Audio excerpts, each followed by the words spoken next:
तो hello everyone. आज फिर से मिलते हैं आप लोगों के साथ हम, है ना। और आज हम लोग स्टार्ट करेंगे 5 मार्क्स का कुछ इंपॉर्टेंट क्वेश्चन। ठीक है, लास्ट वीडियो में आप लोग देखा होगा कि कुछ ऑब्जेक्टिव क्वेश्चन आपके लिए सेट किया गया था जो बहुत ही इंपॉर्टेंट क्वेश्चन था बाबू। ठीक है, उसको आप एक बार जरूर से देख लेना अगर अभी तक आप नहीं देखे होंगे तो। ठीक है, उस सारे ऑब्जेक्टिव क्वेश्चन से एग्जाम में कंफर्म रहना कि मैक्सिमम क्वेश्चन वहां से टच करेगा बाबू। ठीक है, तो टाइम को वेस्ट नहीं करें, हम लोग जल्दी से स्टार्ट करेंगे। आज हम लोग 5 मार्क्स का जो सबसे इंपॉर्टेंट क्वेश्चन आने वाला है। ठीक है, कुछ क्वेश्चन सेट किया गया है जो इस बार एग्जाम में फाइनली आने वाला है। ठीक है, तो पहला जो क्वेश्चन दिख रहा होगा बोर्ड में आपको, ये सबसे इंपॉर्टेंट क्वेश्चन है। ये हमारा के मैप का पार्ट होता है बाबू। ठीक है, हर साल यहां से एक क्वेश्चन 5 मार्क्स का पूछा जाएगा। आपको बोला गया था कि 5 मार्क्स का वीडियो बनाना है। ठीक है ना, तो देखिए जो पहला जो क्वेश्चन यहाँ पे दिख रहा है आपको, ये हमारे के मैप का पार्ट है। ठीक है, और यहाँ पे क्वेश्चन में हमारे पास दिया गया कुछ एक्सप्रेशन, इसको हम लोग इसको फाइंड आउट करेंगे, तो सम करना है। ठीक है ना, देखिए लिखा obtain a simplified form of the following Boolean expression. हमारे पास कुछ एक्सप्रेशन दिया गया है। ठीक है, इसको हम लोग को एसओपी निकालना है। कैसे फंसानेंगे क्वेश्चन, हमारे एसओपी में है कि पीओएस में है। इतना पढ़ा गया के मैप पे, बेसिकली वहां पे दो ही काम करना है, या तो एसओपी निकालेंगे हम लोग या तो पीओएस निकालेंगे। ठीक है, तो क्वेश्चन में देखो जो यहाँ पे एफ के ब्रैकेट में जो वेरिएबल दिया गया है ए बी सी डी, सबसे पहले तो पहचानना है कि क्वेश्चन में हमारे पास कितने वेरिएबल है। ध्यान से देखो, एफ के ब्रैकेट में हमारे पास टोटल 4 वेरिएबल है, ए बी सी डी, मतलब ये क्वेश्चन हमारे पास 4 वेरिएबल का है। उसके बाद देख लेना कि यहाँ पे इक्वल टू के बाद जो साइन दिखा गया है, ठीक है, ये हमारा एक समेशन का साइन होता है। ठीक है ना, और समेशन का साइन का मतलब आपको पढ़ाया गया है, क्वेश्चन हमारे पास एसओपी के फॉर्म में दिया गया है। ठीक है, कभी कभी क्वेश्चन यहाँ पे ट्विस्ट करेगा बाबू। ठीक है, यहाँ पे साइन हमारा पाई भी दे सकता था क्वेश्चन में। ठीक है, तो अगर क्वेश्चन पाई रहा तो पाई हमारे पी लेटर से स्टार्ट होता है। आपको ट्रिक बताए थे कि पाई हमारा जो है ना पी लेटर से स्टार्ट होता है, तो पी का मतलब क्या समझ लेना, हमारा प्रोडक्ट ऑफ सम। तो एग्जाम में कंफर्म रहो, या तो एसओपी डालेगा या तो पीओएस डालेगा, और इसमें से कंफर्म रहना इस बार जो एग्जाम में क्वेश्चन डाल रहा है वो हमारा एसओपी से ही आने वाला है। ठीक है, 100% लिख लो गारंटी के साथ, ये क्वेश्चन एग्जाम में आ रहा है 2 दिन के बाद। ठीक है, तो ध्यान से देखो बाबू, इसको सॉल्व करेंगे हम। तो क्वेश्चन हमारे पास एसओपी के फॉर्म में दिया गया है। ठीक है, निकालना है इसका एसओपी निकालना है। ठीक है, देखो कैसे बनाते हैं।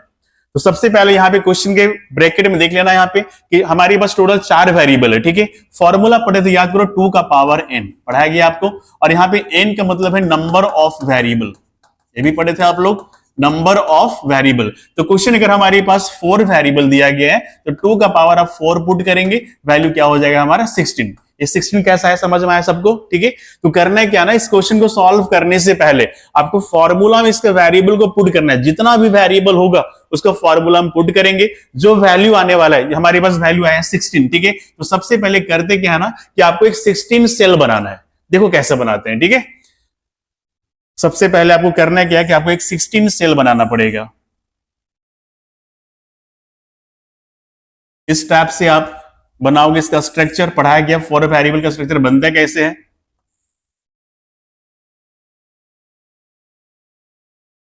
देखो ये हमारा 16 सेल बन चुके हैं यहाँ पे। ठीक है, इसका नेमिंग करेंगे बाबू, ध्यान से देखो, इस कॉर्नर में एक लाइन ले लेना। ठीक है, हमारे पास 4 वेरिएबल है ए बी और सी डी। एक साइड में आपको लेना है ए बी, क्या लिखेंगे यहाँ पे ए बी। ठीक है, और दूसरे साइड में लेना आपको सी डी। एक साइड में ले लिए ए बी, दूसरे साइड में क्या लेना आपको सी डी। ठीक है, इसके बाद देखो ध्यान से, ठीक है, इसका नेमिंग करना सिखाया गया है क्लास में। इसके जो सामने होते हैं उसको बोलते हैं हम लोग ए बार बी बार। ठीक है, उसको बोलते, बाद लिखेंगे ए बार बी, इसको बोला जाता है ए बी, और लास्ट में लिखेंगे आप ए बी बार। ठीक है, जस्ट लाइक सेम इधर भी इसका नेमिंग करेंगे। यहाँ पे सी डी है ना, तो क्या लिखोगे उसके लिए सी बार डी बार, C bar D C D, और एक हमारा है सी डी बार। नेमिंग तो हो चुका है यहाँ पे। ठीक है, अब देखो जो क्वेश्चन में हमारे पास वैल्यू दिया गया है, ठीक है, ये आपको नंबरिंग करना सिखाया गया था कि यहाँ पे जो पहला जो बॉक्स होता है, ठीक है, इसका नंबरिंग याद करो, आपको बताते हैं एक बार फिर से। ये जो नंबरिंग होता है ना बाबू, इस बॉक्स में नंबरिंग करते थे 0 से। अगर आपको याद नहीं है तो सबसे पहले आप नंबरिंग कर लेना। ठीक है, इसको क्या बोलते थे हम लोग 0, उसके बाद क्या बोलते हैं 1, उसके बाद यहाँ पे जंप करना आपको, यहाँ पे आना है 2, फिर आ जाना है 3, उसके बाद क्या लिखोगे आप 4 5, फिर जंप करेंगे आप 6, और यहाँ पे क्या आना है 7। उसके बाद क्या करते हैं ना, पूरे रो को यहाँ पे जंप करना है आपको, नीचे आ जाना है, यहाँ पे हो जाएगा 8, फिर होगा 9, फिर जंप करोगे क्या होगा 10, उसके बाद क्या आना है 11, फिर ऊपर चले जाना है 12, 13, जंप करेंगे 14 और लास्ट में क्या हो गया 15। तो ये हमारा 4 वेरिएबल का नंबरिंग है। सबसे पहले नंबरिंग याद होना चाहिए, तभी ये क्वेश्चन आप बना पाओगे, अदरवाइज आपसे छूटने वाला है। ठीक है, तो देखो यहाँ पे सबसे पहले नंबरिंग हम लोग कर लिए। अब नंबरिंग करने के बाद जो जो हमारे पास क्वेश्चन में जो वैल्यू दिया गया है, ठीक है, जहां पे मैच कर रहा है बाबू, ठीक है, वहां पे आपको बस 1 पुट करना है। ठीक है, तो याद करो यहाँ पे पहला वैल्यू क्या है 0, यहाँ पे 0 दिख रहा है बॉक्स में, यहाँ जहां पे मैच करेगा ना वहां पे आपको बस 1 पुट करना है। ठीक है, यहाँ पे हो जाएगा 1 पुट करेंगे आप। उसके बाद क्या है 1, यहाँ पे भी 1 पुट करेंगे। 2 कहां पे देख लो, यहाँ पे 1 पुट होगा। उसके बाद 3, यहाँ पे भी 1 होगा। उसके बाद देखो 3 के बाद 4 हमारे पास है, यहाँ पे भी 4 है, वहां पे 1 पुट कर दो। 5 में भी 1 पुट होगा। 6 है तो यहाँ पे 1 पुट होगा, 7 में पुट करेंगे। उसके बाद 8, 9, 10, 11, 8 हमारा यहाँ दिख रहा होगा, 9 यहाँ पे है, 10 इस जगह पे दिख रहा होगा, लास्ट में हमारा 11। तो जहां जहां पे जो वैल्यू टर्म हमारा मैच करेगा ना वहां पे आपको 1 पुट करना है। ठीक है, एसओपी का। ठीक है, उसके बाद क्या करते हो समझो, 1 पुट करने के बाद आपको यहाँ पे ग्रुप बनाना है। ठीक है, और ग्रुप बनाने का आपको रूल सिखाया गया था, याद करो क्लास में बताया गया है कि जो 1 पुट हुआ ना बाबू, इसको हम यहाँ पे ग्रुप बनाएंगे। और जब भी ग्रुप बनाएंगे ना तो हायर का प्रायोरिटी पहले मिलता है। ठीक है, हाईएस्ट को प्रायोरिटी पहले देना है। ध्यान से देखो, यहाँ पे जो ग्रुप बनने वाला है वो या तो 2 को ग्रुप बनेगा, या तो 4 का बनेगा, या तो 8 का बनेगा। ठीक है, और आपको ये भी बताया गया जहां पे अगर 8 का ग्रुप बना तो उस जगह पे आपको हाईएस्ट का प्रायोरिटी लेना है। ठीक है, वहां पे 4 का ग्रुप आपको नहीं बनाना है। ठीक है, ध्यान से देखो कैसे ग्रुप बनाते हैं। तो सबसे पहले यहाँ पे हम लोग ग्रुप बनाएंगे। तो आपको देखो यहाँ पे 1 1 जो दिख रहा है, एक 8 एक जगह दिख रहा है यहाँ पे, तो डायरेक्टली यहाँ पे क्या करेंगे हम लोग, एक 8 का ग्रुप बना देते हैं। ठीक है, ये 8 मिल करके एक हमारा ग्रुप बन जाएगा, एक पेयर बन जा रहा है यहाँ पे 8 का। ठीक है, इसका नाम चाहो तो आप इसको P1 दे सकते हो, या ग्रुप 1 G1 दे सकते हो, कुछ हाँ ना। मान लो इसका नाम क्या दिया P1। ये 8 मिल करके 8 सेल मिलकर हमारा एक ग्रुप बन रहा है P1 का। ठीक है, अब देखो 4 1 यहाँ पे भी दिख रहा है ना, आपको बताया गया यहाँ पे 8 1 दिख रहा है, तो 8 का ग्रुप बना, यहाँ पे 4 है। ठीक है, क्या इसको 4 का ग्रुप बना सकते हो? नहीं। अब यहाँ पे एक टेक्निक याद करो, आपको रूल बताया गया, इसको हम लोग फोल्ड भी कर सकते हैं। ठीक है, तो देखो ये डायरेक्टली 8 का ग्रुप बन गया। इसका जस्ट ऊपर का अगर 4 देखोगे ना बाबू, जस्ट नीचे का 4, अगर हम यहाँ पे इसको फोल्ड करने का भी रूल है यहाँ पे के मैप में, तो करना है क्या ना कि इस 4 को, ठीक है, एक मिनट दूसरा कलर ले लेते हैं यहाँ पे। ठीक है, करना है क्या है कि इस 4 को, ठीक है, फोल्ड करेंगे उधर से, और नीचे के 4 को फिर से फोल्ड करेंगे। ठीक है, तो देखो यहाँ पे एक तो हमारा 8 का ग्रुप बना था ऊपर में। ठीक है, इस 4 को अगर ऊपर से फोल्ड करोगे नीचे से 4 को, ठीक है, इसको अगर फोल्ड करते हो ना तो दोनों मिल करके फिर से एक हमारा 8 का ही ग्रुप बनेगा। इसका नाम क्या दे देना, आपको P2 देना है। कैसे बनाया समझ में आ गया? तो यहाँ पे हमारे पास 2 ग्रुप बना है और दोनों एक हमारा 8 का ग्रुप बनाया गया है। ठीक है, अब देखो करना है क्या कि ग्रुप बनाने के बाद हम लोग ग्रुप बनाने के बाद क्या करते हैं ना कि हम लोग यहाँ पे कॉमन निकालते हैं। ठीक है, तो कॉमन सबसे इंपॉर्टेंट पार्ट होगा। देखो कैसे करना है। ठीक है, P1 इक्वल टू, सबसे पहले यहाँ पे हम लोग ग्रुप निकालने के बाद हम लोग कॉमन निकालेंगे। तो कैसे ग्रुप निकालें ध्यान दो, इसको आप शॉर्टकट भी निकाल सकते हो, लेकिन कोशिश करना शॉर्टकट नहीं करने का, क्योंकि क्वेश्चन हमारा 5 मार्क्स का है, एक भी अगर गलती हुआ तो आपका नंबर कटने वाला है। ठीक है, तो ध्यान से देखो करना है क्या ना कि जिसका आप ग्रुप बनाए हो, जहां पे आप ग्रुप बनाए हो P1 का, ठीक है, P1 हमारा ये 8 का ग्रुप बना हुआ ना, तो हर ग्रुप में जहां जहां पे 1 लिखा हुआ है ना उसके बॉक्स का नेमिंग लिख लो, नेमिंग कर लो, तो सबसे आसान मेथड है। तो देखो यहाँ पे 1 लिखा हुआ है, इस 1 का बॉक्स का नाम क्या होगा, A बार B बार, ये चारों बॉक्स में होगा, तो यहाँ पे A बार B बार, ऊपर से क्या है C बार D बार, लिख देना A bar B bar C bar D bar, plus यहाँ पे देखो उसका नाम क्या हो जाएगा, A बार B बार, ऊपर से देखो बाबू C बार और D है, प्लस यहाँ पे देखो क्या हो जाएगा A बार B बार, ऊपर देखेंगे होगा हमारा C और D, प्लस लास्ट में देखो ये होगा हमारा A बार B बार, उसके बाद होगा C और D बार। ठीक है, प्लस नीचे भी देखो टोटल 8 का ग्रुप का बात कर रहे हैं, नीचे भी है ना, यहाँ पे A बार भी चारों में होगा, तो क्या हो जाएगा A बार B, ऊपर से देखोगे तो क्या हो जाएगा C bar D bar, plus A bar B C bar D, plus A bar B C D, plus A bar B C D बार। क्या ये समझ में आ गया होगा कि जो 8 का ग्रुप बनाए थे, 8 सेल का हम यहाँ पे नेमिंग कर दिए। ठीक है, और नेमिंग करने के बाद आपको ये देखना है ना कि ये 8 में, ठीक है, जो सबसे जो हमारा जो कॉमन होगा जो 8 में मिलना चाहिए। ठीक है, A बार ध्यान से देखो, A बार इसमें भी है, यहां पे भी होगा, यहां पे भी है, इस जगह भी है, मतलब ये जो ए बार है ना सारे टर्म में मैच कर रहा है, ठीक है। तो कॉमन हमारा क्या निकल गया बाबू, ए बार, ठीक है। उसके बाद देखो क्या बी बार सब में कॉमन है, बी बार तो नहीं, यहाँ पे कॉमन दिखा, यहाँ पे दिखा, यहाँ पर इधर कॉमन है ही नहीं, ठीक है, वो तो कैंसिल हो गया। सी बार भी किसी में कॉमन नहीं है, डी बार भी सब में कॉमन नहीं है, कॉमन हमारा क्या आ गया, ए बार। तो जो आठों ग्रुप में जो कॉमन होगा वो हमारा फाइनल आंसर होगा, ठीक है। तो P1 का आंसर क्या आ गया हमारा, ए बार, ठीक है। अब क्या करेंगे, P2 कॉमन निकालेंगे। तो P2 जो दिख रहा होगा, यहां पे भी 8 हमारा टोटल सेल बना हुआ है, ठीक है ना।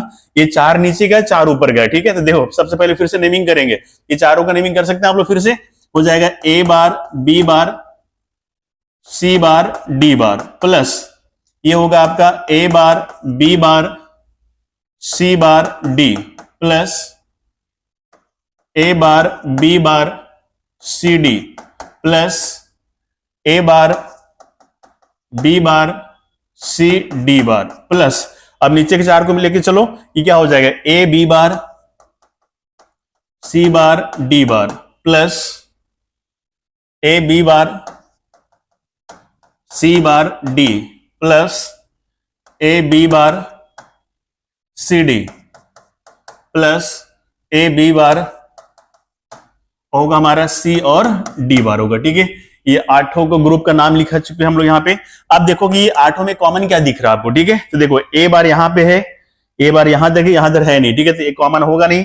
बी बार यहाँ पे भी है, सेकेंड टर्म में भी है, थर्ड में भी है, फोर्थ में भी है, फिफ्थ में भी है, सिक्स, मतलब सारे में बी बार कॉमन दिख रहा होगा। तो कॉमन हमारा क्या आ गया, बी बार आया, ठीक है। सी बार चेक कर लो, सी बार सब में कॉमन तो दिख नहीं रहा है, और डी बार भी सारे में कॉमन है नहीं, ठीक है। तो कॉमन क्या आ गया हमारा, बी बार, मतलब P1 का वैल्यू हमारे ए बार आया, P2 का वैल्यू क्या आ गया, बी बार, ठीक है। अब देखो हमारे पास टोटल 2 ही ग्रुप है ना, हम लोग वही पढ़ रहे हैं। ये जो क्वेश्चन हमारा एसओपी में दिया गया है, ठीक है। तो एसओपी में करना है क्या ना, कि जितने भी हमारा जो ग्रुप आया, ठीक है, जितने भी पेयर का जो वैल्यू निकला है ना, सबको लास्ट में आपको ऐड कर देना है। तो इसका आंसर फाइनली क्या होगा पता है, दोनों ग्रुप का आपस में आपको ऐड कर देना, मतलब P1 प्लस P2 इसको लिख लो, या आप इसको ऐसे भी कर सकते हो कि ए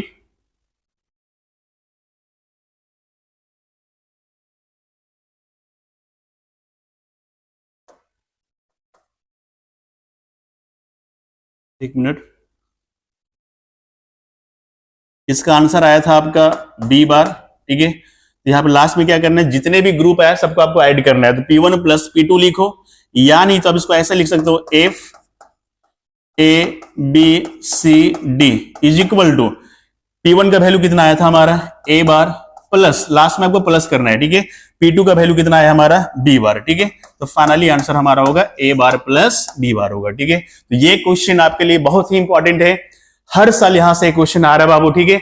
मतलब इसी टाइप का क्वेश्चन एग्जाम में आने वाला है, ठीक है। तो थोड़ा सा रिवाइज कर लोगे, अच्छे से देख लेना है कि अगर जब के मैप का क्वेश्चन आएगा तो सबसे पहले यहाँ पे साइन को देख लेना, यहाँ पे साइन अगर समीशन का है मतलब एसओपी निकालना है, ठीक है। और मैक्सिमम चांसेस जो क्वेश्चन एग्जाम में आ रहा है वो हमेशा एसओपी ही डालता है, जो 5 मार्क्स का, ठीक है। तो इस टाइप का क्वेश्चन आपको अच्छे से कवर करके जाना है, इसको सीख लेना है ताकि एग्जाम में क्वेश्चन आपसे बन जाए बाबू। ओके, तो बढ़ते हैं हम लोग अगले क्वेश्चन की ओर। तो जो नेक्स्ट क्वेश्चन हमारा पर दिया गया, ठीक है, ये हमारा नेटवर्किंग का पार्ट है, ठीक है। और ये ओनली थ्योरेटिकल पोर्शन है, यहां से केवल थ्योरी आता है, ठीक है। क्वेश्चन दिया गया define inheritance and explain its types also, sorry ये क्वेश्चन हमारे इनहेरिटेंस का पार्ट दिया गया बाबू, ठीक है। देखो यहाँ पे ये बहुत ही इंपॉर्टेंट क्वेश्चन है, ठीक है ना। और में यहाँ पे इसका फर्स्ट पार्ट है ये, ठीक है ना। इसका सेकंड पार्ट में दिया गया व्हाट इज नेटवर्क। तो फर्स्ट पार्ट पहले समझते हैं कि इनहेरिटेंस क्या होता है और एक्सप्लेन इट्स टाइप्स ऑल्सो, ठीक है। बहुत ही इंपॉर्टेंट क्वेश्चन इनहेरिटेंस, एग्जाम में क्वेश्चन कंफर्म रहेगा बाबू, ठीक है। इनहेरिटेंस का ये पार्ट आप जरूर देखेंगे, बायो का भी पार्ट हो इनहेरिटेंस पढ़े होंगे। तो सबसे पहले समझ लो इनहेरिटेंस क्या है, ठीक है। पढ़ाया गया था, इनहेरिटेंस का मतलब होता है ना कि सपोज मान लो कोई एक क्लास है, ठीक है। जैसे मान लो क्लास मान लेते हैं ए दिया गया है, ठीक है। कि अगर कोई क्लास ए, ठीक है ना, अगर वो अपना प्रॉपर्टी मान लेते हैं किसी दूसरे क्लास को दिया, मान लो यहाँ पे क्या है बी है, ठीक है। कि अगर कोई क्लास अपना प्रॉपर्टी किसी दूसरे क्लास को अगर वो देता है, ठीक है ना, या किसी से प्रॉपर्टी को अगर वो लेता है, तो उस टेक्निक को क्या नाम दिया गया है, इनहेरिटेंस। हम लोग क्लास में देखे थे कि इनहेरिटेंस का मतलब समझ गए थे। अगर कोई क्लास हमारा ए है, अगर किसी को प्रॉपर्टी दे रहा है या किसी से प्रॉपर्टी को अगर वो ले रहा है, ठीक है, इस टेक्निक को क्या बोला गया है, इनहेरिटेंस बोलते हैं। इसको आप देख लेना नोट्स में इसका डिफाइन किया गया है, या इसको आप खुद से भी डिफाइन कर सकते हो, ठीक है। तो इनहेरिटेंस का मतलब क्लियर हो चुका है कि अगर कोई क्लास अपना प्रॉपर्टी, यहां पे बोलना है कि अगर कोई क्लास अपना प्रॉपर्टी किसी दूसरे क्लास को अगर वो देगा या किसी से प्रॉपर्टी को अगर वो लेता है, उस टेक्निक को क्या बोला गया, आपका इनहेरिटेंस बोला गया, ठीक है। अब यहाँ पे ध्यान से देखो, यहाँ पे जो क्लास है ना, एक मिनट,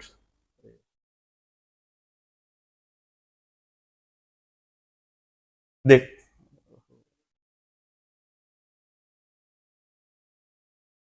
फिर से बात करते हैं हम लोग इनहेरिटेंस का, ध्यान से देखेंगे। इनहेरिटेंस का मतलब क्या था कि अगर कोई क्लास हमारा ए, अगर वो अपना प्रॉपर्टी किसी दूसरे क्लास को देता है या किसी से प्रॉपर्टी अगर वो लेता है, गेन करता है, उस टेक्निक को क्या बोला गया है? इनहेरिटेंस बोलते हैं। ठीक है, अब अगर इसमें बात करते हैं कि यहां पे देखो एक क्लास हमारा ए जो दिख रहा है, वो किसी दूसरे को प्रॉपर्टी यहां पे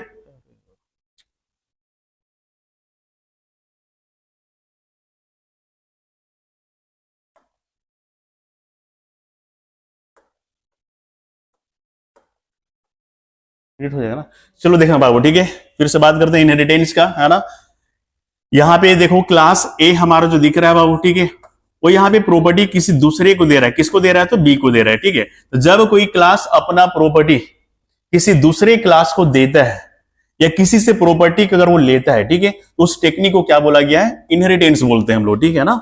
अब यहां देखो, जो क्लास यहाँ पे प्रॉपर्टी देता है, ठीक है, तो यहाँ पे देने वाला कौन है? ए, है ना। तो जो क्लास प्रॉपर्टी देता है उसको याद करो, क्लास में बताया गया, इसका नाम दिया गया है बेस क्लास। क्या बोलते हैं इसको हम लोग? Base class. या फिर इसका दूसरा जो नाम होता है, ठीक है, इसको हम लोग पेरेंट क्लास भी बोल सकते हैं, पेरेंट क्लास, या नहीं तो इसको हम लोग सुपर क्लास भी बोलते हैं। क्या नाम दिया गया बाबू? Super class. तो याद रखना, क्वेश्चन यहां से भी डाल सकता है। ठीक है, व्हाट इज बेस क्लास? मतलब अगर कोई क्लास अपना प्रॉपर्टी किसी दूसरे क्लास को देगा, उसको नाम क्या दिया गया है? बेस क्लास, पेरेंट क्लास, यानी तो सुपर क्लास। लेकिन जो क्लास किसी दूसरे का प्रॉपर्टी को अगर वो लेता है, लेने वाला यहां पे कौन है? बी, है ना। इसको क्या बोलते हैं हम लोग? Derived class. इसका नाम दिया गया है, इसको नाम बोलता है गया है डेराइव्ड क्लास। ठीक है, या फिर इसका दूसरा नाम होता है, इसको चाइल्ड क्लास बोल सकते हो आप, या फिर इसका एक नाम और होता है, इसको बोलते हैं हम लोग सब क्लास। क्या नाम देंगे आप इसका? सब क्लास। ठीक है, तो इनहेरिटेंस क्लियर हो चुका होगा कि अगर कोई क्लास अपना प्रॉपर्टी किसी दूसरे क्लास को देगा या किसी से प्रॉपर्टी को और लेता है, उस टेक्निक को क्या बोलेंगे हम लोग? इनहेरिटेंस। क्लियर है ना। जो क्लास प्रॉपर्टी देगा उसका नाम है बेस क्लास या पेरेंट क्लास, लेकिन जो क्लास किसी दूसरे का प्रॉपर्टी को अगर लेगा उसको क्या बोलेंगे हम लोग? डेराइव्ड क्लास, यानी तो चाइल्ड क्लास। ठीक है, अब देखो इसके बाद लिखा हो एक्सप्लेन इट्स टाइप्स ऑल्सो। ध्यान से देखना बाबू, ठीक है, इसका टाइप्स भी होता है। ठीक है ना, तो ध्यान से देखो, अगर टाइप्स का अगर हम लोग बात करें,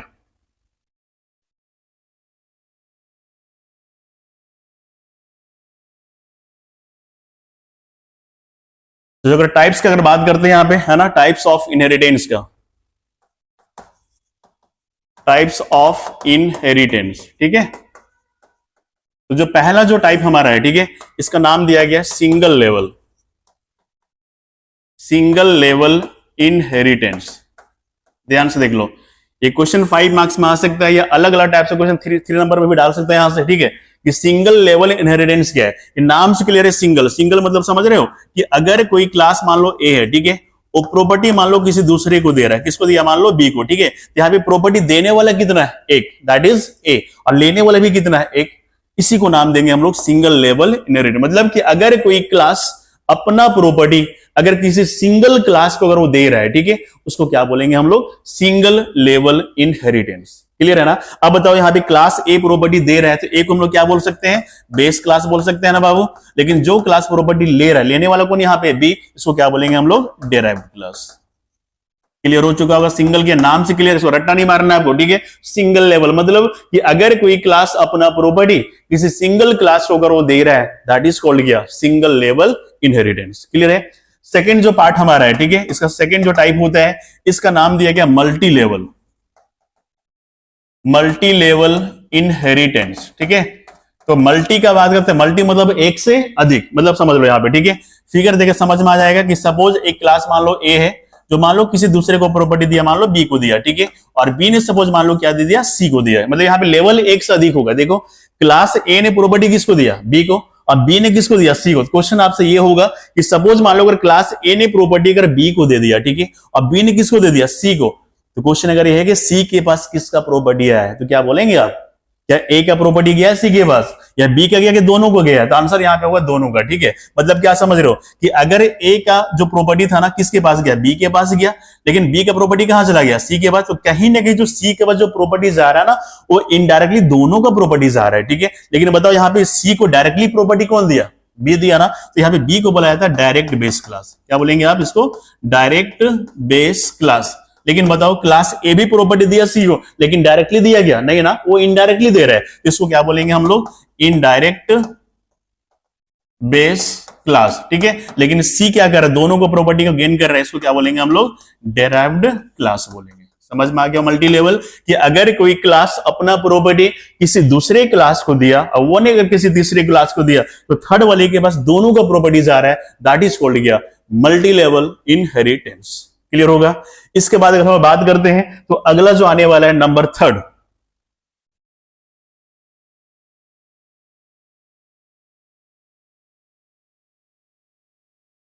तो थर्ड में देखेंगे यहां पे अगला जो हमारा है इनहेरिटेंस होगा, ठीक है। इसका नाम दिया गया है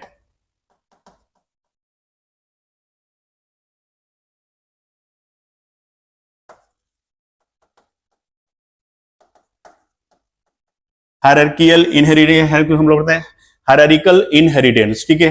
तो हायरार्किकल इनहेरिटेंस में क्या समझिएगा, ठीक है, फिगर देखकर समझ में आ जाएगा कि सपोज मान लो कोई क्लास हमारा ए है, बाबू ध्यान से देखना, ठीक है।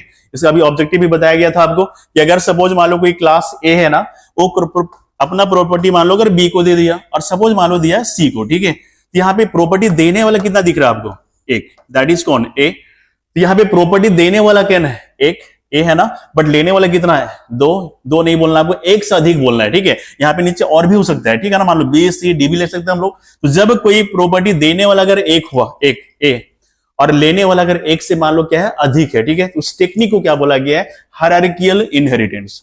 क्लियर है ना, कि अगर कोई क्लास, मान लो कोई क्लास हमारे ए है, वो कितने को प्रॉपर्टी दे रहा है, एक से अधिक को दे रहा है, ठीक है। तो जब कोई क्लास अपना प्रॉपर्टी एक से अगर अधिक डेराइव्ड क्लास को देगा, दैट इज कॉल्ड क्या है, हायरार्किकल इनहेरिटेंस। क्लियर होगा। यहाँ पे एक हम लोग क्या बोल सकते हैं बाबू, बेस क्लास, क्योंकि प्रॉपर्टी वो दे रहा है ना, तो एक को क्या बोलेंगे, बेस क्लास। बी और सी क्या हो जाएगा, डेराइव्ड क्लास हो जाएगा। यहाँ पे लेने वाला दो है ना, मान लो डेराइव्ड 1 मान लो, इसको क्या मान सकते हैं हम लोग, डेराइव्ड 2 मान सकते हैं, ठीक है। तो दैट इज हायरार्किकल। समझ में आ चुका है कि अगर कोई क्लास अपना प्रॉपर्टी एक से अगर अधिक डेराइव्ड क्लास को देगा, दैट इज कॉल्ड क्या, हायरार्किकल इनहेरिटेंस। मतलब देने वाला एक होगा बट लेने वाला एक से अधिक होगा, ठीक है। इसके बाद बात करते हैं नंबर 4 का, इसका नाम दिया गया मल्टीपल इनहेरिटेंस। मल्टीपल इनहेरिटेंस, ठीक है। तो मल्टीपल इनहेरिटेंस समझ में आ गया। इसका जस्ट अपोजिट का बात करते हैं, ठीक है, मतलब समझना कि सपोज मान लो कोई क्लास ए है, एक मान लो बी दिख रहा है आपको, और नीचे मान लो सपोज क्या मान लिया, सी मान लिया, ठीक है। इस फिगर को देखने से क्या समझ में आ रहा है कि यहाँ पे प्रॉपर्टी देने वाले कितने हैं, 2, बट 2 बोलना नहीं है आपको, ठीक है ना, ऊपर और भी ले सकते हो, ए बी डी कुछ और ले लो, ठीक है। मतलब प्रॉपर्टी देने वाला अगर एक से अगर अधिक होगा, ठीक है, और लेने वाला कितना हो, केवल एक होगा बाबू, बस सिंगल होगा, दैट इज कॉल्ड क्या, मल्टीपल इनहेरिटेंस। क्लियर हो चुका है ना, कि जब प्रॉपर्टी देने वाला अगर एक से अगर अधिक हुआ बट लेने वाला कितना हो, केवल एक होगा, तो उसको क्या बोलेंगे आप, मल्टीपल इनहेरिटेंस। यहाँ पे देने वाला 2 है ना, ए और बी, इसको क्या बोलेंगे आप, बेस क्लास बोल सकते हैं, बेस 1 बेस 2 मान लेना, और नीचे को क्या मान लेंगे हम लोग, डेराइव्ड क्लास बोल सकते हैं, ठीक है। उसी तरह एक लास्ट हमारा इसका नाम दिया गया हाइब्रिड इनहेरिटेंस। हाइब्रिड इनहेरिटेंस, ठीक है। ये आपको 12th में तो नहीं है, लेकिन ग्रेजुएशन में पढ़ाया गया है बाबू, ठीक है, लेकिन 12th में आपको सिलेबस में देख लो एक बार। हाइब्रिड क्या है, हाइब्रिड में क्या समझ लो कि जब प्रॉपर्टी देने वाला अगर एक से अगर अधिक होगा, ठीक है, और लेने वाला भी कितना होगा, एक से अधिक होगा, उस टेक्निक को क्या बोलते हैं यहाँ पे हम लोग, हाइब्रिड इनहेरिटेंस, ठीक है। तो ये टोटल हमारा इनहेरिटेंस था, इसका टोटल पार्ट था बाबू, ठीक है। इसको अच्छे से कवर करके जाना। एक क्वेश्चन आपके पास 5 मार्क्स में अगर कंप्लीट पूछा इनहेरिटेंस और टाइप, ठीक है, ये क्वेश्चन 5 मार्क्स में रहेगा, लेकिन केवल पूछा इनहेरिटेंस क्या होता है या केवल इसका टाइप क्या होता है, तो क्वेश्चन हमारे पास 3 मार्क्स में भी आ सकता है, ठीक है। इस क्वेश्चन को देख के जाना है, ठीक है। अगला जो क्वेश्चन है, ठीक है, नंबर 3 इसको मान लो। नंबर 3 जो क्वेश्चन दिख रहा है कि व्हाट इज नेटवर्क, ये हमारा नेटवर्किंग का पार्ट दिख रहा होगा। नेटवर्क क्या होता है, ठीक है, तो पढ़ाया गया आपको नेटवर्किंग में। नेटवर्क क्या है, तो नेटवर्क एक तरह का हमारा मीडियम है जिसके थ्रू हम लोग क्या करते हैं, बहुत सारे डिवाइसेस को आपस में क्या करते हैं, कनेक्ट करेंगे, और कनेक्शन के बाद हम लोग क्या कर सकते हैं, बहुत सारे रिसोर्सेस ऑफ डेटा को हम लोग क्या करते हैं, एक दूसरे के बीच में क्या करेंगे, तो शेयर करते हैं। क्लियर है ना, नेटवर्क क्या है, ठीक है। उसके बाद बात करेंगे यहाँ पे define the different types of network, ठीक है। नेटवर्क का कितना टाइप होता है, ठीक है, तो बेसिकली याद करो, नेटवर्क तो टाइप तो बहुत सारे, लेकिन हम लोग को पढ़ना केवल 3 है। फर्स्ट हमारे इसमें कौन होगा, याद रखेंगे, पहला जो नेटवर्क था इसका नाम दिया गया है, फर्स्ट जो हमारा नेटवर्क है, ठीक है, इसका नाम बोलते हैं हम लाइन। पढ़े होंगे आप लोग, ये क्वेश्चन बहुत इंपॉर्टेंट है, एग्जाम में आ सकता है, ठीक है। दूसरा जो क्वेश्चन है इसका नाम दिया गया है लाइन, और थर्ड क्या पढ़े थे हम लोग, वाइन, ठीक है। एक और होता है नंबर, हम उसको पाइन भी बोल सकते हैं, ठीक है, बोलते हैं पाइन, ठीक है ना। बेसिकली थ्री आपको लिख के आना एग्जाम में, ठीक है। लाइन, मैन और वाइन। लाइन का मतलब पढ़ाया गया था आपको local area network. Local area network मतलब समझ रहे हैं कि एक ऐसा नेटवर्क जो बस लोकल डिवाइसेस को आपस में कुछ लिमिटेड एरिया में फैला हुआ है, ठीक है। उस नेटवर्क को क्या बोलेंगे आप, लाइन। लोकल एरिया नेटवर्क मतलब एक ऐसा नेटवर्क जो लोकल डिवाइसेस को आपस में क्या करता है, कनेक्ट कर रहा है, ठीक है। दैट इज कॉल्ड क्या, लोकल एरिया, फिर इसको लाइन बोलेंगे। इस एग्जांपल हम देख लो, अगर एग्जांपल का बात करें तो हमारा वाईफाई आ सकता है बाबू, ठीक है, ब्लूटूथ आ सकता है ना, एटीसी। नेक्स्ट अगर बात करते हैं हम लोग माइन का, ठीक है, इसका फुल फॉर्म होता है मेट्रोपॉलिटन एरिया नेटवर्क, ठीक है। और मेट्रो का मतलब यहां पे क्या पता है ना, मेट्रो का मतलब होता है सिटी, मतलब एक ऐसा नेटवर्क जो पूरे सिटी में अगर फैला हुआ है, ठीक है, तो वैसा नेटवर्क को नाम क्या देंगे आप, मेट्रोपॉलिटन एरिया नेटवर्क। इसके एग्जांपल में आपका रेडियो नेटवर्क हो सकता है, ठीक है, टीवी नेटवर्क भी आ सकता है इसके अंदर, ठीक है ना, एग्जांपल में लिख लेना, ठीक है। अगला जो क्वेश्चन दिख रहा है, अगला जो पार्ट हमारा इसका नाम है वाइन। इसको बोलते हैं हम लोग wide area network, wide area network, ठीक है। तो वाइड मतलब समझ रहे हो कि एक ऐसा नेटवर्क जो पूरे कंट्री में फैला हुआ है, अक्रॉस द कंट्री, ठीक है, मतलब पूरे कंट्री के चारों ओर फैला हुआ है, वैसा नेटवर्क को नाम क्या दिया गया, वाइड एरिया नेटवर्क। इसमें एग्जांपल में आ सकता है आपका सैटेलाइट, हो सकता है ना बाबू, ठीक है, इंटरनेट, एटीसी, मतलब एक ऐसा नेटवर्क जो पूरे वर्ल्ड में फैला हुआ है, दैट इज कॉल्ड क्या, वाइड एरिया नेटवर्क। और एक हमारा है पैन, पैन मतलब होता है personal area network, personal area network मतलब एक ऐसा नेटवर्क जो हमारे कुछ लोकल डिस्टेंस में, कुछ पर्सनल एरिया में अगर फैला होगा, कुछ लिमिटेड डिस्टेंस में, ठीक है, उसको क्या बोलेंगे आप, पैन बोलेंगे, ठीक है। ये क्वेश्चन भी हमारा 5 मार्क्स में आ सकता है, कंप्लीट रहेगा कि नेटवर्क क्या है, उसका क्या क्या टाइप्स होते हैं, ठीक है, उसको देख लेना है। यहाँ साथ में इसमें इसका एडवांटेज भी देख जाना है, ठीक है ना, एडवांटेज कि नेटवर्क के क्या क्या एडवांटेज होता है वो भी आपको थोड़ा सा देख लेना बाबू, ठीक है।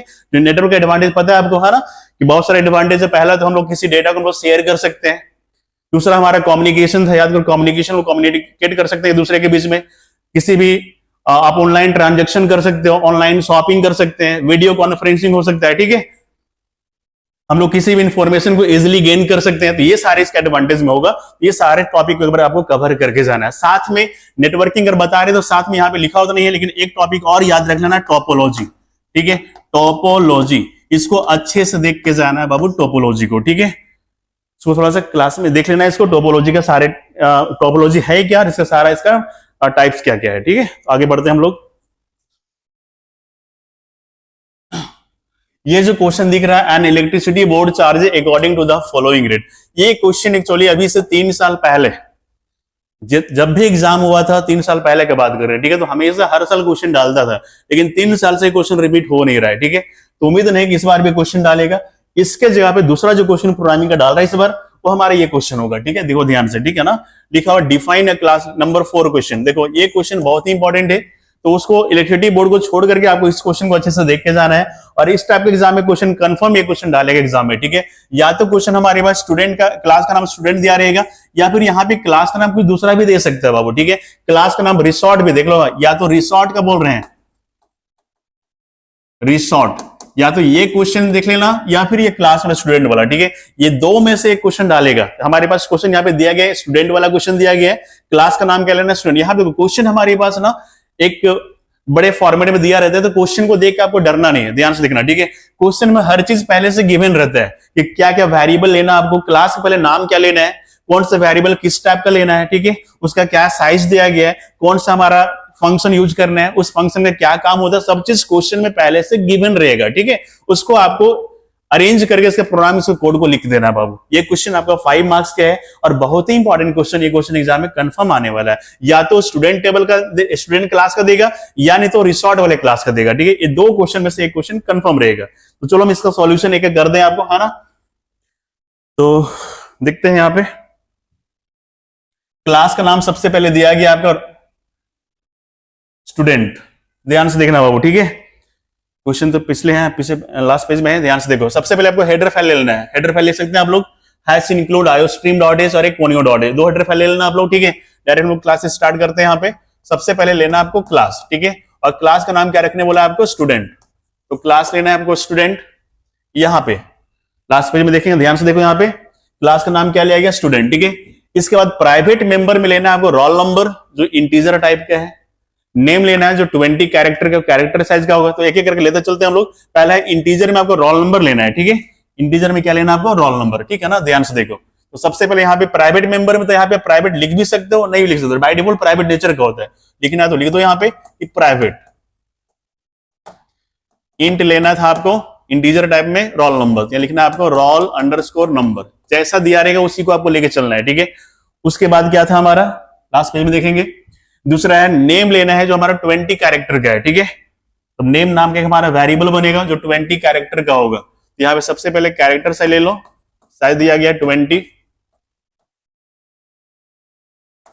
नेम लेते हैं, ठीक है। थर्ड में क्या दिया गया है, थर्ड हमारा है क्लास जो होगा वो 8 कैरेक्टर का लेना है, मतलब क्लास भी जो होगा उसका डेटा टाइप क्या होगा, कैर होगा, ठीक है ना। तो यहाँ पे क्या लिखेंगे, कैर, साइज दिया गया 8 और एक क्लास दिया गया है, ठीक है। उसके बाद मार्क्स दिया गया है, वो 4 साइज का है और इंटीजर टाइप का है। ले लेते हैं यहां पे हम लोग इंट मार्क्स, इसका साइज क्या दिया गया है, 4 दिया गया, ठीक है। और एक लास्ट दिया गया है, ध्यान से देखो क्वेश्चन में, एक हमारा परसेंटेज लिया गया है जो फ्लोट टाइप का है बाबू, ठीक है। तो यहाँ पे ले लो, सबसे पहले फ्लोट करेंगे यहाँ पे डेटा टाइप, और यहाँ पे क्या होगा, परसेंटेज होगा। ये सारे हमारा वेरिएबल था जो हमारा प्राइवेट नेचर में, ठीक है। इसके बाद देखो ध्यान से, ठीक है, क्वेश्चन में और कुछ भी गिवन है पहले से। अब पब्लिक मेंबर में कौन कौन से मेंबर लेना है, पहला हमारा रीड डेटा होगा, दूसरा हमारा कैलकुलेट है, थर्ड हमारा क्या, डिस्प्ले। तो 3 फंक्शन है, रीड डेटा, कैलकुलेट और डिस्प्ले, तीनों को ले लेना है पब्लिक मेंबर में। तो यहां पे लिखना है आपको, सबसे पहले पब्लिक लिख लेना है। फर्स्ट हमारा रीड डेटा, तो वाइड लिखना पड़ेगा उससे पहले, वाइड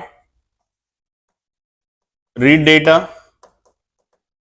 दूसरा था कैलकुलेट, तो लिखेंगे वाइड कैलकुलेट। और थर्ड में दिया डिस्प्ले, तो लिखना पड़ेगा आपको वाइड डिस्प्ले, ठीक है। उसके बाद चाहो तो आप क्लास को यहाँ पे बंद कर दिए क्लास को, है ना। ये हमारा बस अभी तक बस डिक्लेरेशन हुआ है वेरिएबल का और फंक्शन का, ठीक है। अब क्या करना है कि एक एक करके सारे फंक्शन को क्लास के बाहर क्या करेंगे, डिफाइन करेंगे। तो आपको पढ़ाया गया था जब किसी फंक्शन को क्लास के बाहर डिफाइन करेंगे वहां पे हमारा स्कोप रेजोल्यूशन का यूज होने वाला है, ठीक है। देखो पहला क्या हमारे रीड डेटा है ना, पहले लिखोगे वॉइड, उसके बाद क्या लिखेंगे, क्लास का नाम क्या बाबू, स्टूडेंट, यहाँ लिखना पड़ेगा आपको स्टूडेंट, बाहर डिफाइन करना है, स्कोप रेजोल्यूशन ऑपरेटर लगाएंगे, और फंक्शन क्या हमारा है, रीड डेटा, तो यहाँ पे लिखना पड़ेगा आपको रीड डेटा। अब ये जो फंक्शन हमारा रीड डेटा लिया गया, ठीक है, क्वेश्चन में देखो रीड डेटा में क्या क्या करना है, रीड डेटा का मीनिंग क्या है, a function that reads roll number डालना है आपको, उसके बाद नेम डालना है, क्लास डालना है और मार्क्स डालना है, 4 सब्जेक्ट का, ठीक है। आपको टोटल 4 वैल्यू डालना है, पहले तो रोल नंबर डालेंगे आप, उसके बाद नेम डालना है, क्लास डालना है और मार्क्स ऑफ 4 सब्जेक्ट, ठीक है। तो देखो यहाँ पे सबसे पहले रोल नंबर और नेम डाल देते हैं, तो मैसेज देना पड़ेगा यहाँ पे,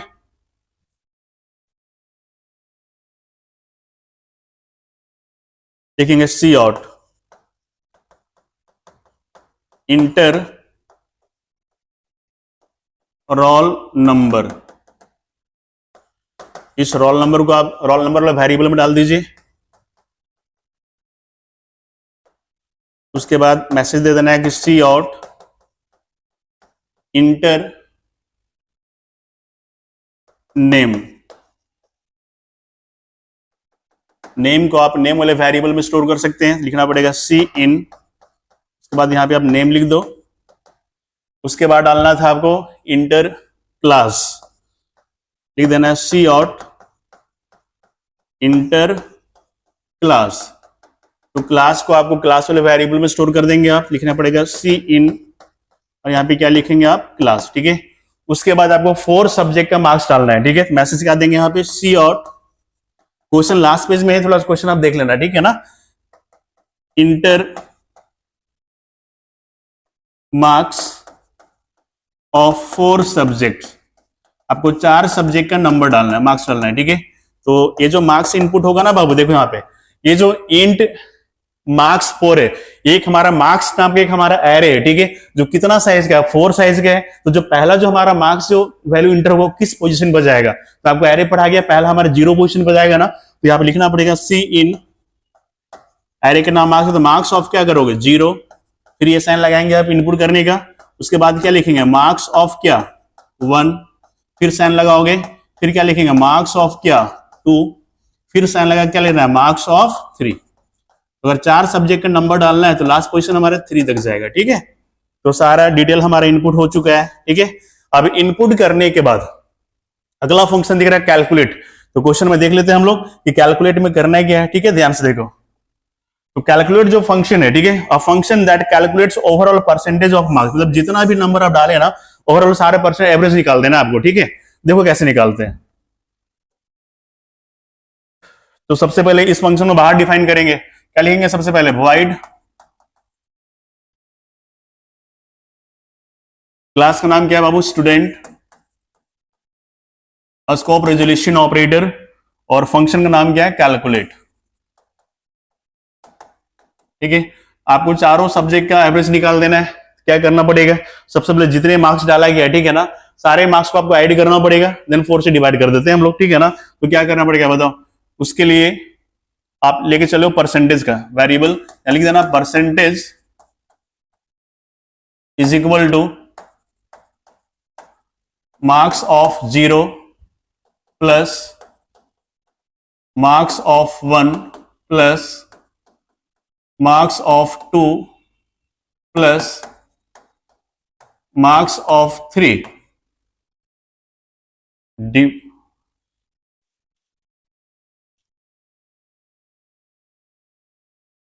डिवाइड बाई ये हो जाएगा हमारा 4 हो जाएगा, ठीक है। तो चारों सब्जेक्ट का जो भी मार्क्स होगा 4 से एवरेज वैल्यू आ जाएगा हमारा, है ना।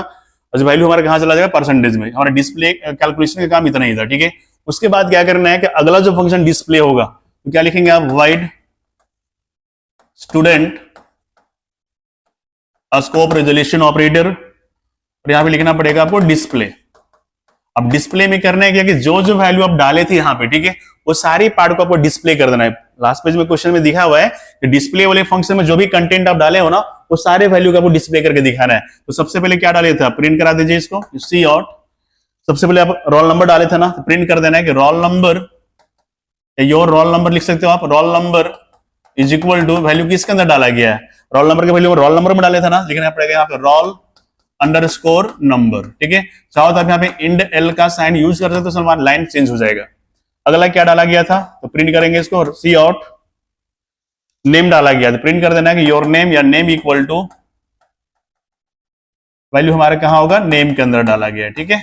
चाहेंगे तो इंड एल का साइन यूज कर सकते हैं आप।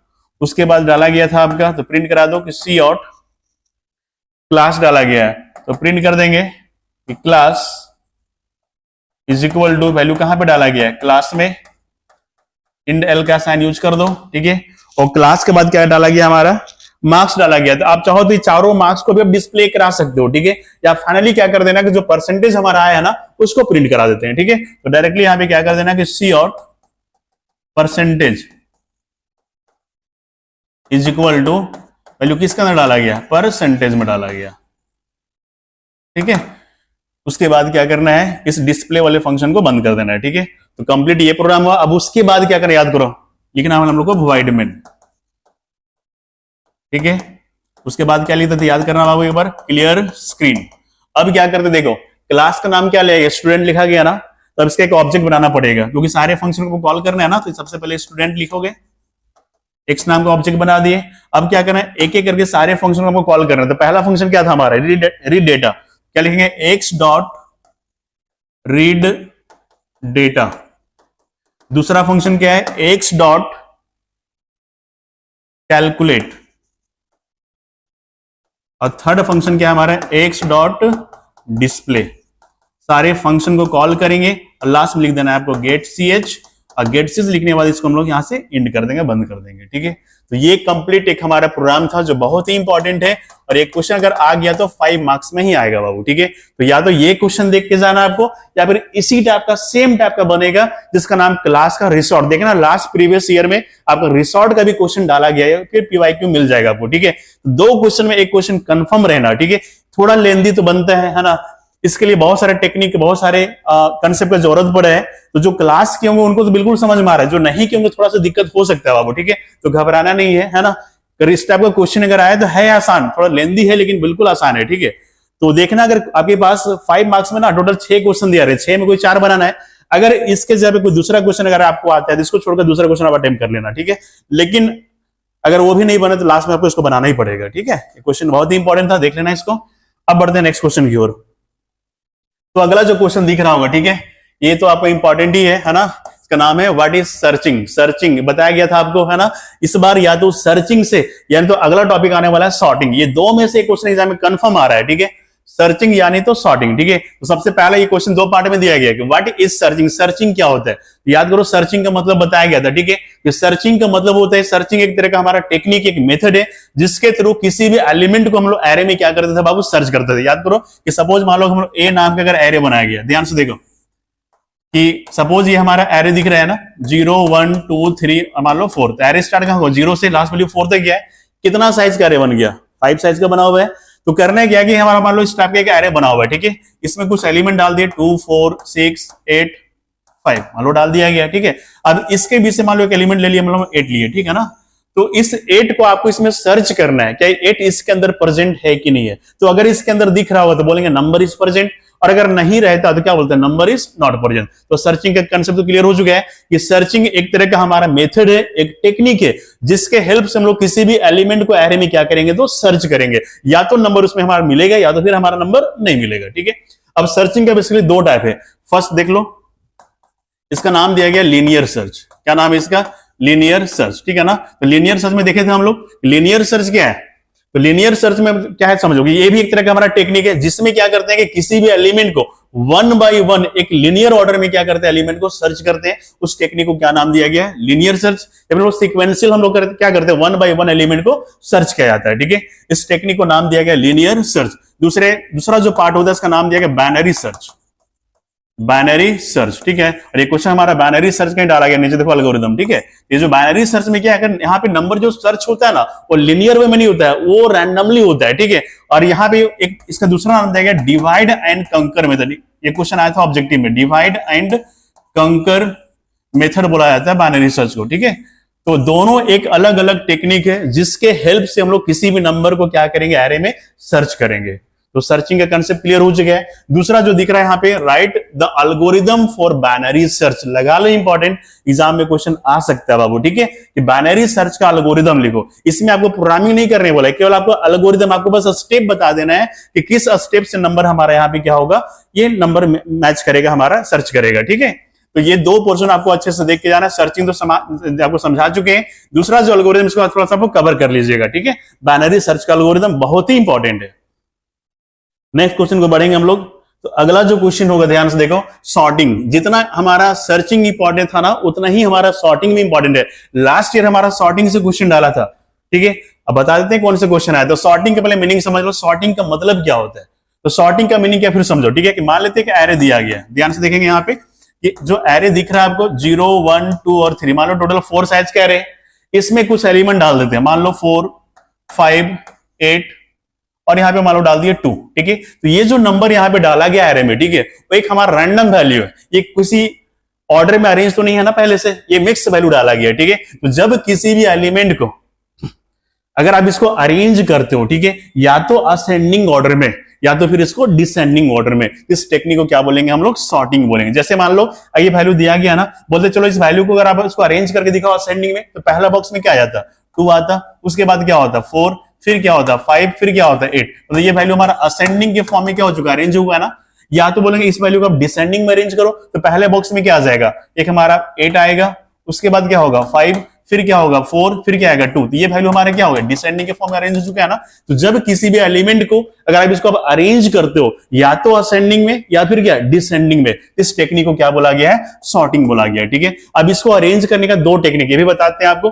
तो दो टाइप है, फर्स्ट का नाम दिया गया है सिलेक्शन सॉर्ट, सिलेक्शन सॉर्ट तो नीचे क्वेश्चन दिख रहा होगा, और दूसरा जो पार्ट है ना ये हमारा है बबल सॉर्ट, नाम दिया गया है बबल सॉर्ट। ठीक है, और ये क्वेश्चन लास्ट ईयर आया था 2024 में। ठीक है, इस बार उम्मीद कम है इसका, इस बार सिलेक्शन का चांस बहुत ज्यादा है बाबू। ठीक है, BVI सिलेक्शन सॉर्ट का एल्गोरिदम, इसका प्रोग्राम नहीं आता, जब भी आएगा तो एल्गोरिदम आएगा। ठीक है, तो सिलेक्शन सॉर्ट क्या समझ लो, तो दोनों सिलेक्शन और जो बबल जो सॉर्ट दिख रहे हैं ना, दोनों एक अलग अलग मेथड है, अलग अलग टेक्निक है, जिसके हेल्प से हम लोग क्या करेंगे किसी भी एलिमेंट्स को एरे में अरेंज करेंगे, आइदर असेंडिंग ऑर्डर में या तो फिर क्या डिसेंडिंग ऑर्डर में। ठीक है, तो डेफिनेशन पार्ट क्लियर हो चुका है, और इसका एल्गोरिदम आपके कॉपी में दिख जाएगा, या फिर इसको आप कहीं से अरेंज कर लीजिएगा। ये क्वेश्चन करके जाना है आपको, एग्जाम में कंफर्म और एग्जाम में क्वेश्चन डालेगा बाबू। ठीक है, इसके बाद बढ़ते हैं हम लोग अगले क्वेश्चन की ओर। ठीक है, तो नेक्स्ट जो क्वेश्चन होगा ये हमारा SQL कमांड का बाबू, ध्यान से देखना, लगा लो इंपॉर्टेंट, क्योंकि लास्ट ईयर ये क्वेश्चन यहां से नहीं डाला था, इस बार 100% चांस से क्वेश्चन डाल रहा है एग्जाम में। ठीक है, ये क्वेश्चन आपको देखने को मिलेगा। ठीक है, तो क्वेश्चन में क्या पहले से एक टेबल दिया रहेगा, आपको एग्जाम में इस टेबल को उतारना नहीं नोट्स कॉपी में, याद रखिएगा। बहुत बच्चे क्या करते हैं ना कि क्वेश्चन को ही डिट्टो सेम उतार देता है कॉपी में, ये काम आपको करना नहीं है। ये हमारे पास टेबल पहले से दिया रहेगा, और इसके नीचे कुछ क्वेश्चन किया गया, तो 5 क्वेश्चन दिया गया 5 मार्क्स का, एक क्वेश्चन हमारे 1 नंबर का रहेगा। ठीक है, इस टाइप से क्वेश्चन एग्जाम में दिया रहेगा, और यहाँ पे क्वेश्चन को पढ़ करके ना इसको आपको बस आंसर लिखना है, कुछ कमांड लिखना है। तो इसका आंसर आप तभी बना पाओगे जब आपका कमांड क्लियर होगा। तो जो क्वेश्चन क्या है ना कि to display the name of all patient, ठीक है, टू डिस्प्ले द नेम, हम लोग को बस नेम निकालना है। ठीक है, ऑफ ऑल सारे पेशेंट का इन ऑर्थोपेडिक डिपार्टमेंट, किस डिपार्टमेंट का तो ऑर्थोपेडिक डिपार्टमें। ठीक है, क्वेश्चन में देखो यहाँ पे ऑल लिखा है, तो ऑल को देख के तुरंत आपको स्टार कीवर्ड यूज नहीं करना, आपको पढ़ाया गया था क्लास में, बहुत बच्चे ऑल को देख के स्टार लगाते कभी नहीं। क्वेश्चन में मीनिंग समझो। ठीक है, to display the name of all patient, हम लोग को सारे पेशेंट के केवल नाम निकलना है। ठीक है, देखो कैसे लिखते हैं, इसका जो आंसर होगा ना, सबसे पहले कोई भी आंसर यहाँ पे लिखोगे ना, तो हमारा सबसे पहले जो पहला के जो कीवर्ड होगा वो सिलेक्ट यूज करेंगे, लिखना पड़ेगा आपको सिलेक्ट, लिखेंगे सिलेक्ट, आपको निकालना है नेम, लिखना पड़ेगा सिलेक्ट नेम। किस टेबल से निकालना है बाबू, टेबल का नाम बताया गया था अभी, हॉस्पिटल, सॉरी एक मिनट देख लेते हैं, टेबल का नाम क्या हमारे पास हॉस्पिटल है, तो लिखेंगे सिलेक्ट नेम फ्रॉम हॉस्पिटल। ठीक है, सबसे पहले नेम निकाल, लिखेंगे सिलेक्ट नेम, कौन सा टेबल से, तो फ्रॉम हॉस्पिटल। अब कंडीशन क्या दिया गया है, वेयर, जिसका डिपार्टमेंट क्या बोला था, ऑर्थोपेडिक बोला था। ठीक है, लिखेंगे where department is equal to, department short में दिया गया टेबल में, आपको शॉर्ट में लिखना है, department is equal to orthopaedic, orthopaedic. और इसको आप सिंगल कोट में लिखेंगे, या फिर यहाँ पे ये हमारे स्ट्रिंग होता है, कैरेक्टर है ना, इसको आप डबल कोट्स में भी लिख सकते हो, कोई गलत आपको नहीं करेगा बाबू। ठीक है, और लास्ट में क्या करना है आपको, सेमी कोलन का यूज करना है, जहां पे इसका आंसर लास्ट करेगा, लास्ट में बस आपको क्या लगा देना, सेमी कोलन। तो ये कंप्लीट हुआ हमारे 1 मार्क्स का। इस टाइप से टोटल 5 क्वेश्चन दिया गया। तो सबसे पहले करने के जो क्वेश्चन पढ़ना ध्यान से, ठीक है, इस क्वेश्चन को सॉल्व करने से पहले क्वेश्चन को अच्छे से पढ़ के देखना है कि आपको जो निकालना रहेगा उसको फर्स्ट लाइन में लिखेंगे आप, उसके बाद किस टेबल से निकालना है उसको सेकंड लाइन में लिख दोगे, और थर्ड में क्या करना है, जो कंडीशन दिया गया उसको आपको लिख देना है। ठीक है, आप चाहो तो इसको आप एक लाइन में भी लिख सकते थे, लेकिन कोशिश करना है कि अलग अलग पेज, अलग अलग लाइन में आपको लिखना है। ठीक है, तो बढ़ते हैं नेक्स्ट क्वेश्चन की ओर। अगला जो क्वेश्चन है ध्यान से देखो। ठीक है, लिखा है टू लिस्ट द नेम्स, हम लोग को फिर से नेम निकालना है, लिस्ट बोले या डिस्प्ले बोले या शो बोले, सबका मीनिंग सेम है, आपको बस फाइंड करना है, निकालना है। ठीक है, हम लोग को केवल क्या निकालना, नेम निकालना है ऑफ मेल पेशेंट, कैसा, तो पेशेंट कैसा होना चाहिए, मेल, और who are in cardiology department, department क्या होगा, कार्डियोलॉजी। यहां पे देखो बाबू, सबसे पहले नेम निकालेंगे किसका, तो मेल पेशेंट का, और कौन सा डिपार्टमेंट का, तो यहां दिया गया कार्डियोलॉजी। देखो आंसर क्या लिखेंगे, आंसर होगा बताएंगे आप, दूसरा जो आंसर होगा सबसे पहले लिखोगे सिलेक्ट, क्या लिखेंगे यहाँ पे, सिलेक्ट नेम निकालने बोला था ना, लिखेंगे सिलेक्ट नेम, कौन सा टेबल से निकालना है बाबू, लिखेंगे फ्रॉम हॉस्पिटल, फ्रॉम हॉस्पिटल। ठीक है, अब कंडीशन क्या बोला, ध्यान से क्वेश्चन में ध्यान से देखना, कंडीशन दिया गया है कि जो पेशेंट है ना वो आपका मेल होना चाहिए, तो जो मेल और जो फीमेल दिया गया इस किस कॉलम में, तो यहाँ पे कॉलम का नाम क्या है, सेक्स, यहाँ पे सेक्स के अंदर लिखना है, लिखेंगे where sex is equal to क्या, मेल, और मेल के लिए यहाँ पे सिंगल केवल बस एम लिखा होगा, केवल आप एम लिखोगे। ठीक है, देखो कैसे लिखेंगे, लिखना है कि where, where sex is equal to male. Male के लिए क्या करेंगे आप, एम। अगर सिंगल कैरेक्टर होगा इसको आप सिंगल कोट्स के अंदर लिखेंगे, ठीक है। एक कंडीशन और दिया गया था, यहाँ पे आप बीच में एंड का यूज कर सकते हो, ठीक है, लिखना है एंड। दूसरा कंडीशन क्या बोला था कि डिपार्टमेंट क्या होना चाहिए, डिपार्टमेंट दिया गया कार्डियोलॉजी, ठीक है। तो लिखेंगे आप आगे and department is equal to cardiology. इसको आप सिंगल कोट्स में भी रख सकते हैं, ठीक है। ये हमारा कंप्लीट आंसर हुआ सेकंड का बाबू, ठीक है। एक चीज और समझ लो, ये जो आंसर लिख रहे हैं हम लोग, ये रनिंग वर्ड में लिखा हुआ है, ठीक है ना। इसको आप या तो कैपिटल में लिख सकते हो या सबका सब स्मॉल में भी लिख सकते हो, गलत आपका नहीं होगा बाबू, ठीक है। तो हमारा सेकंड क्वेश्चन हुआ। थर्ड देखते हैं, अगला जो क्वेश्चन दिया गया है कि to count the number of patient. हम लोग को काउंट करना है, याद करो काउंट का मान पढ़ाया गया था आपको। नंबर ऑफ पेशेंट को काउंट करना है with age is greater than 45, जिसका एज क्या है तो ग्रेटर देन 45 है। देखो आपको काउंट करना है नंबर ऑफ पेशेंट, यहाँ पे नंबर ऑफ पेशेंट का कोई कॉलम तो है नहीं, आपको क्लास में पढ़ाया गया है। देखो इसका आंसर क्या लिखेंगे, ठीक है ना। इसका आंसर क्या हुआ देखो, यहाँ पे नंबर थर्ड आपको लिखना पड़ेगा सेलेक्ट। आपको काउंट करने बोला गया है तो सबसे पहले कमांड यूज करेंगे काउंट। क्या यूज करना है आपको, काउंट। आपको नंबर ऑफ पेशेंट को काउंट करना है, नंबर ऑफ पेशेंट का कॉलम तो था नहीं टेबल में, यहाँ ब्रैकेट में क्या करेंगे आप स्टार यूज कर दोगे, क्लास में बताया गया था आपको, ठीक है। लिखना सेलेक्ट काउंट स्टार, ठीक है। कौन सा टेबल से, तो टेबल का नाम क्या दिया गया यहाँ पे, फ्रॉम क्या लिखेंगे आप, हॉस्पिटल। अब आगे कंडीशन क्या देख लो यहाँ पे एक बार फिर से क्वेश्चन में, कंडीशन क्या बोला था कि with age is greater than 45, जिसका एज क्या है 45 से बड़ा है। तो यहाँ पे क्या लिखेंगे आप कंडीशन कि where age is greater than, आपको साइन यूज करना है यहाँ पे, ग्रेटर देन लिखना नहीं, साइन यूज करेंगे where age is greater than 45। तो ये हमारा थर्ड का आंसर हुआ, ठीक है। अगला जो क्वेश्चन आने वाला है नंबर 4 जो दिया गया, ध्यान से देखेंगे।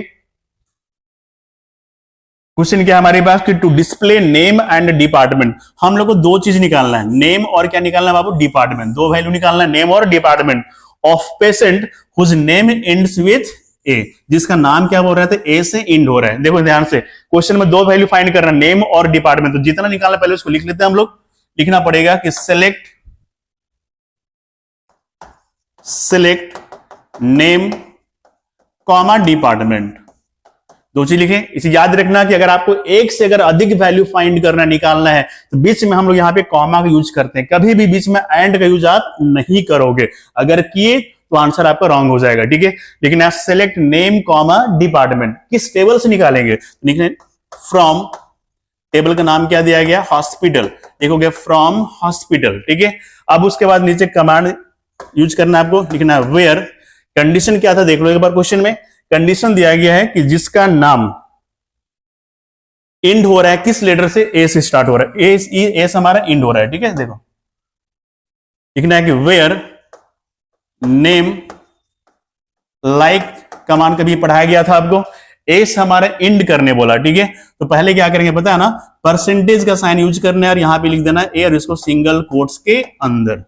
ध्यान से देखना, ठीक है। क्वेश्चन में क्या बोला था, जिसका नाम ए से इंड हो रहा है उसका निकालना है, ठीक है। देखेंगे वेयर नेम लाइक कमांड पढ़ाया गया था, परसेंटेज का साइन होगा, लास्ट में क्या लिखना है आपको, ए। अगर यहाँ पे क्वेश्चन अगर ऐसा बोलता कि ए से अगर स्टार्ट बिगिंस करने बोलता तो पहले लेटर का नाम देते आप और लास्ट में उसके बाद क्या करते हैं, परसेंटेज का साइन लगा देते। क्लियर हो चुका है ना। अगला लास्ट क्वेश्चन है नंबर 5, ध्यान से देखना। क्वेश्चन में क्या है ना, देख लो कि to delete the information of patient whose department is medicine. हम लोग को इन्फॉर्मेशन को क्या करना है, डिलीट करने बोला है, ठीक है। किसका, तो जिसका डिपार्टमेंट क्या बोला, मेडिसिन। तो आपको डिलीट कमांड पढ़ाया गया था, ध्यान से लिखेंगे। इसका आंसर क्या होगा आपका कि डिलीट फ्रॉम हॉस्पिटल। टेबल का नाम क्या है आपका, हॉस्पिटल। लिखेंगे delete from hospital, hospital table से डिलीट करेगा किसका, तो जिसका डिपार्टमेंट, एक मिनट, जिसका डिपार्टमेंट क्या बोला है, मेडिसिन। लिखेंगे where department is equal to medicine, और मेडिसिन हमारा कैरेक्टर है को सिंगल कोड के अंदर रखेंगे, ठीक है। तो ये कंप्लीट एक हमारा 5 मार्क्स का क्वेश्चन था और इस टाइप का क्वेश्चन एग्जाम में कंफर्म रहना, इस बार एग्जाम में डाल रहा है, ठीक है। या तो हॉस्पिटल टेबल का देगा या तो स्टूडेंट टेबल से टेबल का नाम कुछ दे सकता है, ठीक है। इस टाइप का क्वेश्चन थोड़ा बहुत ट्विस्ट करेगा लेकिन आपसे बनना चाहिए बाबू, ठीक है। कमांड इसका पढ़ के जाना बहुत ही आसान है, ये क्वेश्चन आपसे सबसे बनेगा, ठीक है। तो ये इस टाइप का जो क्वेश्चन हम देखे आज हम लोग, जो हमारा 5 मार्क्स का था, बहुत ही इंपॉर्टेंट था। इसको अच्छे से आपको कवर कर लेना है, बहुत कम टाइम बचा है बाबू, ठीक है। इसको मेहनत करो, पढ़ो, और 2 दिन के बाद देखो क्वेश्चन आता है कि नहीं, ठीक है। जरूर मैच करेगा, ठीक है। इसके बाद कोशिश करेंगे कि 3 मार्क्स का जो वीडियो, जो सबसे इंपॉर्टेंट क्वेश्चन होगा, उसको भी शाम तक आपके पास चला जाए, ठीक है ना। तो मिलते हैं हम लोग नेक्स्ट वीडियो में। Thank you.